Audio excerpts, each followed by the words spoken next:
আল্লাহর নবী তিনি একদিন একটি জানাজার নামাজে তিনি দাঁড়িয়ে গেলেন।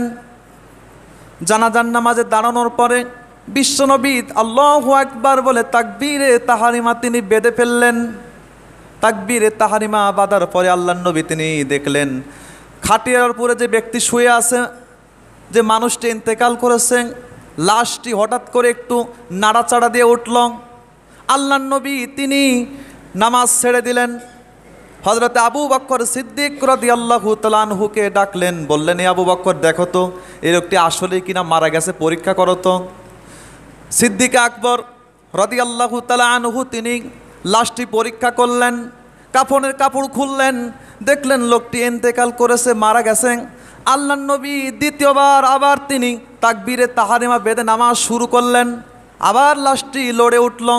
আবার সিদ্দিক আকবরকে আল্লাহর নবী আহ্বান করলেন, দেখো তো আবু বকর সিদ্দিক রাদিয়াল্লাহু আনহু, এই লোকটি আসলেই কিনা ইন্তেকাল করেছে, মারা গেছে কিনা পরীক্ষা করং। সিদ্দিক আকবর আবু বকর সিদ্দিক রাদিয়াল্লাহু তাআলা আনহু লোকটিকে পরীক্ষা করলেন, দেখলেন মারা গেছে। আল্লাহর নবী তৃতীয়বার আবার তিনি তাকবীরে তাহারিমা বেঁধে জানাজার নামাজ তিনি শুরু করে দিলেন। লাশটি আবার লড়ে উঠল। আল্লাহর নবী এবার তিনি নিজেই পরীক্ষা করলেন। আল্লাহর নবী লাশের কাছে তিনি যখন গেলেন, কাফনের কাপড় যখন তিনি আলগা করে দিলেন, তিনি দেখলেন ওই লোকটির শরীরে বিশাল একটি সাপ, তার বৃদ্ধা আঙ্গুল থেকে শুরু করে গলা পর্যন্ত পেঁচিয়ে আছে। আল্লাহু আকবার পড়েন। আল্লাহ রাব্বুল আলামিন সাপের জবানকে খুলে দিলেন। সাপ বলল, ইয়া রাসূলুল্লাহ, ইয়া হাবিবাল্লাহ, আমার ডিউটি হলো লোকটির মৃত্যু থেকে শুরু করে কবরে রাখার আগ পর্যন্ত এখনো ৯৮টি সাপ তার কবরে তার জন্য অপেক্ষামান। আল্লাহু আকবার পড়েন। এই বেনামাজির এই শাস্তি হবে। যারা নামাজ পড়বে না তাদের জন্য ৯৯টি আপনার সাপ আল্লাহ সুবহানাহু ওয়া তাআলা প্রস্তুত করে রেখেছেন, তাদেরকে আযাব দেওয়ার জন্য, শাস্তি দেওয়ার জন্য। নাউজুবিল্লাহ পড়েন। সম্মানিত দিনী ভাইরা, আমার প্রাণ প্রিয় একান্ত প্রিয় মুসলমান বন্ধুগণ, আমার মুসল্লিনে কেরামেরা, নামাজের দরকার আছে না নাই? বলেন ভাইরা, নামাজের দরকার আছে না নাই? আমরা ৫ ওয়াক্ত সালাতটা কন্টিনিউ তো করবো ইনশাআল্লাহ। আল্লাহ যেন তৌফিক দান করেন, বলেন আমিন। যদিও এই হাদিসটার মধ্যে সামান্য একটু দুর্বলতা আছে, যেহেতু একটু দুর্বলতা আছে আমি আপনাদেরকে বলে দিলাম। দুর্বলতা থাকলেও কিন্তু এখান থেকে শিক্ষা আছে। এই হাদিসটা হলো আমাদের জন্য সামানি অথবা লেসন কি, ঠিক কি না?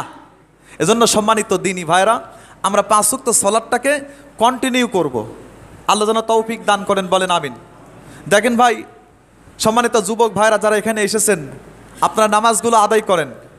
আপনি তো ভাই যুবক ভাই, আপনার রক্ত গরম, অথবা আপনি এখন নামাজ পড়ছেন না, আপনি মনে করছেন যে আমার তো অনেক এখনো লং টাইম হায়াত পাবো, জীবনে অনেক সময় এখন লম্বা আছে, আমার দাড়ি পাকলো না, চুলি পাকলো না, কিভাবে নামাজ পড়ি আমি এখন? এরকম মনে করা যাবে যুবক ভাইরা? বলেন সম্মানিত যুবক ভাইরা, এরকম মনে করা যাবে? আপনার মতো আমার মতো কত যুবক ইন্তেকাল করেছে, কত যুবক চলে গেছে। এনি টাইম, যেই কোনো সময় কিন্তু আমাদের মৃত্যু হতে পারে ভাই। অনেক যুবক আছে আপনার রাতে যখন বিছানায় বালিশে মাথা রেখে ঘুমাইতে যায়, যুবক ভাইয়েরা কানের মধ্যে হেডফোন লাগিয়ে কত রঙিন ছবি দেখে, কত নাচ গান ইত্যাদি দেখে, গান না শুনলে ঘুমই হয় না। ওই অবস্থা আপনি ঘুমিয়ে আছেন, গান শুনতে শুনতে আপনার ফজর কিন্তু হয়ে গেল, শয়তান আপনাকে ধোকায় ফেলে দিল, শয়তান আপনাকে ধোকায় ফেলে দিয়েছে। আপনি শয়তানের ধোকায় আপনি বোকা হয়ে গেলেন, আপনি ফজরের সালাতটা পড়লেন না। আপনি যদি বেনামাজি হয়ে মারা যান তাহলে আপনার কবরে ৯৯টি সাপ আল্লাহ তাআলা দিয়ে দিবেন। জোরে বলেন নাউজুবিল্লাহ। কেমন করে ঘুমাও মানুষ ফজর করে কাজা, এমনও তো হতে পারে জোহরে জানাজা, ঠিক কি না? কেমন করে ঘুমাও মানুষ ফজর করে কাজা, এমনও তো হতে পারে জোহরে জানাজা, এমনও তো হতে পারে আসরে জানাজা, ঠিক কিনা?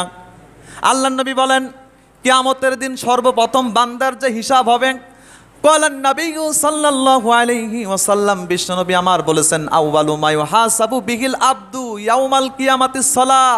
আল্লাহর নবী বলেন, কিয়ামতের দিন বান্দাকে প্রথমে আল্লাহ রাব্বুল আলামিন জিজ্ঞেস করবেন, বান্দা নামাজ পড়েছিলে কিনা, বান্দা নামাজ পড়েছিলে কিনা। প্রথম হিসাব কিয়ামতের দিন। প্রথম হিসাব যদি নামাজের হয় তাহলে কিন্তু প্রথম ধাপে কিন্তু আমরা ধরা পড়ে যাব, আমরা পাকড়াও হয়ে যাব। আর আল্লাহ যখন পাকড়াও করবেন, ইন্না বাতুশা রাব্বিকা লাশাদীদ, আল্লাহ এমনভাবে আমাদেরকে পাকড়াও করবেন, আল্লাহর পাকড়াও থেকে রক্ষা পাওয়ার কোনো উপায় কিন্তু আর থাকবে না ভাই। সম্মানিত দিনী ভাইরা, যারা নামাজ না পড়েই কিয়ামতের মুক্তি পেতে চান তাহলে এই হাদিসটা তো মিথ্যা হয়ে যাবে।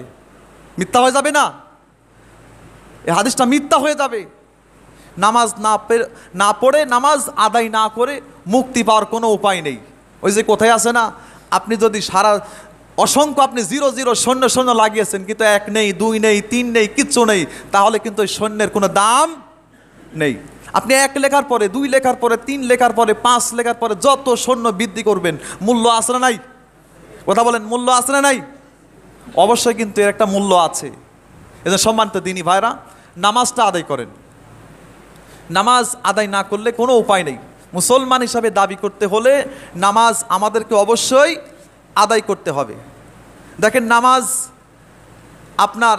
নামাজ যারা কিয়ামতের দিন যারা কি দুনিয়াতে নামাজ পড়বে না, এদের আরও একটা কঠিন শাস্তি হবে। এই হাদিস থেকে, এই আয়াতে কারিমা একটা আপনার সূরাতুল কলম 68 নম্বর সূরাতুল কলমের 42 নম্বর আয়াত এসেছে। দেখেন, দুনিয়াতে কিছু মানুষ আছে ধান্দাবাজ, আপনারা চিনবেন তাদেরকে। দেখবেন যে কিছু ভণ্ড পীরের মুরিদ হয়। আমি কিন্তু যারা হকপন্থী পীর তাদের বিরুদ্ধে নয়, কিন্তু যারা ভণ্ড পীর, যারা এদের মুরিদ হয়, অনেকে বলে না যে খাজা বাবার মুরিদ হলে নামাজ কালাম কিচ্ছু লাগে না, নাউজুবিল্লাহ পড়েন। এরকম ভণ্ড পীর আছে না নাই?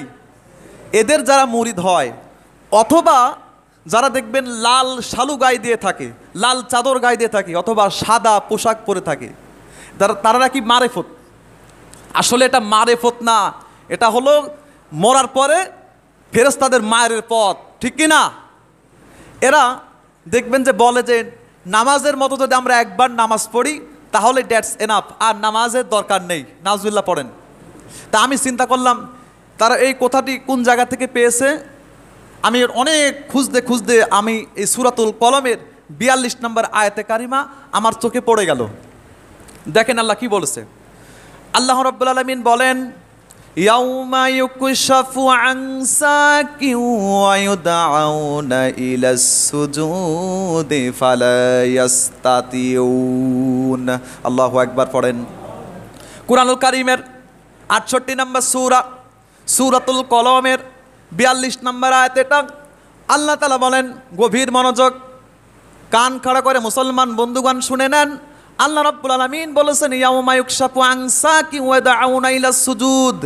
আল্লাহ তাআলা কিয়ামতের দিন তার পা বের করে দিবেন। সুবহানাল্লাহ পড়েন। আল্লাহ তাআলা কিয়ামতের দিন তার পায়ের গোছা পর্যন্ত বের করে দিবেন। আর আল্লাহ বলবেন, ওয়া ইলাস সুজুদ, এ আমার বান্দা বান্দিগণ তোমরা আমাকে সিজদা করো। সুবহানাল্লাহ পড়েন। যারা দুনিয়ার জীবনে 5 ওয়াক্ত সালাত, পাঞ্জেগানা নামাজ কন্টিনিউ করেছিল, আল্লাহ রাব্বুল আলামিনকে যারা ভয় করে 5 ওয়াক্ত সালাত আদায় করেছিল জামাতবদ্ধ হয়ে, তারা আল্লাহ রাব্বুল আলামিনের কুদরতি পায়ে সিজদায় লুটিয়ে পড়বে। সুবহানাল্লাহ পড়েন। আল্লাহ তাআলা আয়াতের শেষে বলেছেন, ফালা ইয়াস্তাতিউন, এ বান্দা বান্দি তোমরা জেনে রাখো, তোমরা শুনে রাখো, যারা তোমরা দুনিয়াতে 5 ওয়াক্ত সালাত তোমরা আদায় করনি, তোমরা কখনো আমার পায়ে সিজদা করতে পারবে না। আল্লাহু আকবার পড়েন। আল্লাহ রাব্বুল আলামিন বেনামাজিদের ঘাড়গুলোকে, মেরুদণ্ডকে এমন শক্ত করে দিবেন, মজবুত করে দিবেন, সিজদা তো দূরের কথা, রুকু করতেই পারবে না, ঘাড়কে, মেরুদণ্ডকে বাঁকা করতেই পারবে না। নাউজুবিল্লাহ পড়েন। তারা চিন্তা করে যে আমরা ওই জায়গায় গিয়ে আল্লাহ সিজদা দিতে বলবে আর আমরা একটা সিজদা দিব, সেখানে আর পার হয়ে যাব। সম্ভব? বলেন সম্ভব? সম্ভব না। কিন্তু আপনি দুনিয়াতে যদি আপনি নামাজ যদি আপনি আদায় না করেন, কিয়ামতের দিন আপনি আল্লাহ রাব্বুল আলামিনকে সিজদা দিতে পারবেন না ভাই। আপনি ঠকে যাবেন ভাই, আপনি ধরা পড়ে যাবেন। সম্মানিত দিনী ভাইরা, 5 ওয়াক্ত সালাতটা কন্টিনিউ করেন। যুবক ভাইরা যারা এখানে এসেছেন, আমি আপনাদেরকে আকুল আবেদন জানাচ্ছি, আমি আপনাদেরকে পায়ে হাত দিয়ে বলতেছি, আমার মুসল্লির পায়ে হাত দিয়ে বলতেছি, আপনারা নামাজটাকে কন্টিনিউ করেন, 5 ওয়াক্ত সালাতটাকে জামাতবদ্ধ হয়ে পড়েন ভাই। এটা ছাড়া কোনো উপায় নেই। কিয়ামতের প্রথম হিসাবই হবে নামাজের হিসাব। প্রথম হিসাব কিসের হিসাব ভাই? নামাজের হিসাব। আবার কবরে কিন্তু মুমিনদেরকে 5টি প্রশ্ন করা হবে। জোরে বলেন তো কয়টি? আরো জোরে বলেন কয়টি? মুমিনদের জন্য কবরে হলো 5টি প্রশ্ন, আর কাফেরদের জন্য হলো 3টি প্রশ্ন। মার রব্বুকা, মান দিনুকা, ওমান হাযার রাজুল, অথবা মান নাবিয়ুকা। এই 3টি প্রশ্ন হলো আপনার কাফেরদের জন্য। আর মুমিনদের জন্য কবরে হবে 5টি প্রশ্ন। নাম্বার 1 হলো বান্দার সামনে, আপনার কবর যে ব্যক্তি শুয়ে আছে তার সামনে আল্লাহ সুবহানাহু ওয়া তাআলার ফেরেশতারা লাল টকটকে সূর্য তার সামনে ধরবে। কিতাবুল আনওয়ারুস সাআদাত একটি কিতাব আছে, সেই কিতাবের 1443 নম্বর হাদিস, আল্লাহর নবী বলেন, যখন কোনো মানুষ ইন্তেকাল করেন, ইন্তেকালের পরে যখন তাকে দাফন ও কাফন শেষ করা হয়, কবরস্থ করা হয়, কবরের জগতে যখন কোনো মানুষকে রাখা হয়, আল্লাহর ফেরেশতারা আসবে, মুনকার এবং নাকির নামক 2 জন ফেরেশতা আসবে। আল্লাহর বান্দাকে তোলা হবে, আল্লাহ রাব্বুল আলামিন জীবন দান করবেন। জীবন দান করার পরে আল্লাহর ফেরেশতারা ওই মৃত ব্যক্তিকে তুলবেন। তোলার পরে ওয়াইলা শামসি ইনদা গুরুবিহা, ওই মৃত ব্যক্তিকে যখন জীবিত করা হবে তার সামনে ওয়াইলা শামসি ইনদা গুরুবিহা, লাল টকটকে একটি সূর্য তার সামনে ধরা হবে। বান্দা যদি দুনিয়ার জীবনে 5 ওয়াক্ত সালাত জামাতবদ্ধ হয়ে আদায় করতে পারে, বান্দা বলবে, তোমরা কারা চলে যাও, উসাল্লি আসরি, আমার আসরের নামাজের সময় চলে যাচ্ছে, আল্লাহু আকবার পড়েন। দেখেন আসরের নামাজের কথা এখানে বলা হয়েছে। যে ব্যক্তি নামাজ পড়বে সে ব্যক্তি বলবে যে তোমরা কারা সরে যাও, উসাল্লি আসরি, আমার আসরের নামাজের সময় চলে যাচ্ছে। ফর এক্সাম্পল, উদাহরণস্বরূপ বলা যায় যে যদি কোনো মানুষ আপনার দুপুরের লাঞ্চের সময় যদি আপনার খাওয়া দাওয়া করে একটু কাইলুলতায় গেছে, মানে একটু বিছানাতে মাথা রেখে একটু বিশ্রাম নিচ্ছে, হঠাৎ করে ঘুমিয়ে গেছে, ঘুমাইতে ঘুমাইতে দেখবেন যে অনেক সময় কিন্তু এরকম হয়ে যায় যে আসরের নামাজের আজানটা হয়ে যায়। ওই ব্যক্তি কি করে? ওই ব্যক্তি খুবই তাড়াহুড়া করে অজু করবে, অজু করার পরে আসরের সালাত আদায় করবে, ঠিক কি না? ওই কথাই এই হাদিসে বলা হয়েছে। আল্লাহর বান্দা যদি দুনিয়াতে নামাজ পড়তে পারে তখন বলবে উসাল্লি আসরি, আমার আসরের নামাজের সময় চলে যাচ্ছে, আল্লাহর ফেরেশতারা তোমরা সরে যাও। ফেরেশতারা বলবে, এ আল্লাহর বান্দা, এটা হলো আলমে বারজাক, কবর জগৎ, এখানে নামাজ লাগে না, সুবহানাল্লাহ পড়েন। আল্লাহ রাব্বুল আলামিন তিনি আসমান থেকে বলবেন, এ আমার ফেরেশতারা, আমি ইন্ডিকেটে ইশারাতে এই ব্যক্তিকে চিনে নিয়েছি, এই ব্যক্তি দুনিয়াতে 5 ওয়াক্ত সালাত পড়েছে, মুমিন ছিল, তার আরও যে 4টি প্রশ্ন আছে তার জিম্মাদার আমি আল্লাহ রাব্বুল আলামিন হয়ে গেলাম, তাকে আর কোনো প্রশ্ন করো না। জোরে বলেন সুবহানাল্লাহ, আরও জোরে পড়েন সুবহানাল্লাহ। সম্মানিত দিনী ভাইরা, এই হাদিসটা কিন্তু আমাদেরকে একটা ব্যাড নিউজ দিচ্ছে, অথবা আপনার খুবই একটা ভালো সুসংবাদ দিচ্ছে আমাদেরকে, ঠিক কি না? নামাজ পড়লে কিন্তু আপনার এখানেই আপনি পার পেয়ে যাবেন, আপনার প্রশ্নকে কবরেই শর্ট করা হবে। আর যদি আপনি নামাজ না পড়েন, বুঝতেছেন তো কি অবস্থা হবে। কবর হলো কারোর জন্য জান্নাতের টুকরা, আর কারোর জন্য কবর হলো জাহান্নামের সুড়ঙ্গ গর্ত। নাউজুবিল্লাহ পড়েন। সম্মানিত দিনী ভাইরা, 5 ওয়াক্ত সালাত কেউ